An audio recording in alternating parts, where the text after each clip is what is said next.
ఏనుగుల మంద రైతులకు పంట పొలాలపై దాడులు చేస్తూ నష్టాలు పరచడం ఇంతవరకు చూశాం.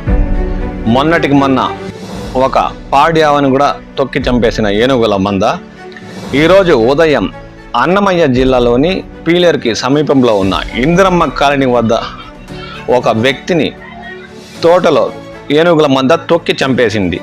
కాకలారంవారిపల్లి పంచాయతీ చిన్నగాండ్లపల్లి సమీపంలోని ఇందిరమ్మ కాలనీ వద్ద తోటలో ఉన్న ఒక వ్యక్తిని ఏనుగుల మంద తొక్కి చంపేసినట్టు అటవీ శాఖ అధికారులు తెలిపారు.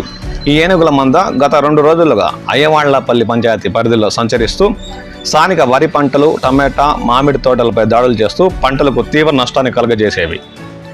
ఈరోజు ఉదయం 15 గల ఏనుగుల మంద అన్నమయ్య జిల్లా సమీపంలోని ఇందిరమ్మ కాలనీ వద్ద సంచరిస్తూ తోటలో ఉన్న వ్యక్తిపై దాడి చేసి తొక్కి చంపేశాయి.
దీంతో అప్రమత్తమైన అటవీ శాఖ అధికారులు ఏనుగుల మందను దూరంగా తరలించేందుకు కృషి చేస్తున్నారు.